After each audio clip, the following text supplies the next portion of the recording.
नमस्कार, मी स्नेहल चौधरी. आपण पाहत आहात LS मराठी. पाहूयात काही महत्त्वाच्या घडामोडी. जळगावच्या भुसावळ नगराध्यक्षपदी शरद पवारांच्या राष्ट्रवादीच्या प्रतिनिधी गायत्री भंगाळे यांनी पदभार स्वीकारलाय. गायत्री भंगाळे यांनी मंत्री संजय सावकारे यांच्या पत्नी रजनी सावकारे यांचा पराभव करत ही निवडणूक जिंकली आहे. या विजयानंतर आज त्यांनी अधिकृतपणे नगराध्यक्ष पदाचा पदभार स्वीकारलाय. पुण्याच्या इंदापुरात राष्ट्रवादी काँग्रेसचे माजी जिल्हाध्यक्ष प्रदीप गारटकर विरुद्ध कृषी मंत्री दत्तात्रय भरणे संघर्ष यापुढेही पाहायला मिळणार आहे. आजपर्यंत मैत्री पाहिली, आता दुश्मनी बघा असा इशारा राष्ट्रवादी काँग्रेसचे माजी जिल्हाध्यक्ष प्रदीप गारटकर यांनी दत्तात्रय भरणे यांना दिलाय.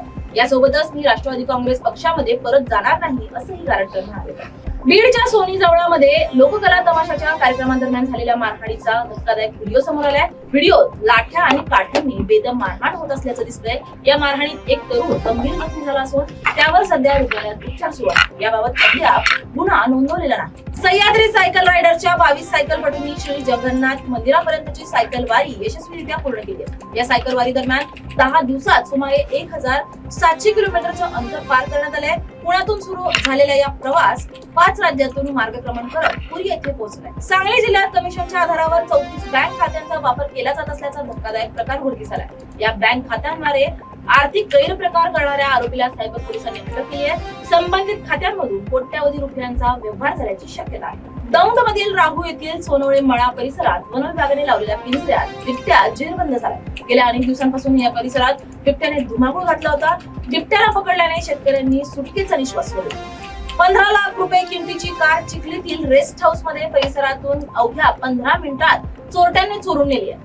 चोरीची घटना सीसीटीव्ही मध्ये कैद झाली असून डॉक्टर संतोष सावजी यांची ही गाडी असून त्यांनी चिखली पोलिसात या प्रकरणी गुन्हा दाखल केलाय. पोलीस चोरट्याचा शोध घेत आहेत. महाराष्ट्र मध्य प्रदेश राज्याच्या सीमेवर वाहणाऱ्या वैनगंगा नदीवर सद्गुरू श्री रितेश्वर महाराज आणि राष्ट्रवादीचे नेते प्रफुल्ल पटेल यांच्या प्रमुख उपस्थितीत महाआरती सोहळा पार पडलाय. महाआरतीनंतर 5000 दिव्यांचं दीपदान सोहळा आयोजित केला गेला होता.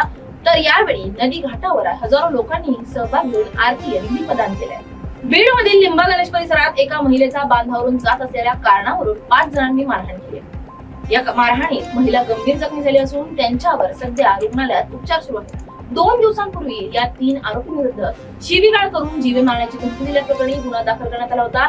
त्याच आरोपींनी आता ही मारहाण केली आहे. सांगली जिल्ह्यात वाहन जप्त करण्याची धमकी देत वाहनधारकांनी फसवणूक करणाऱ्या आरोपीला पोलिसांनी अटक केली आहे. आरोपीने खासगी फायनान्स कंपनीचे हप्ते थकल्याच्या कारणातून वाहन जप्त करण्याची धमकी दिली. त्यानंतर वाहन सोडवण्यासाठी वाहनधारकांकडून 8000 रुपये ऑनलाईन घेऊन त्याची फसवणूक केली होती. या होत्या काही महत्त्वाच्या घडामोडी. पाहत रहा LS मराठी.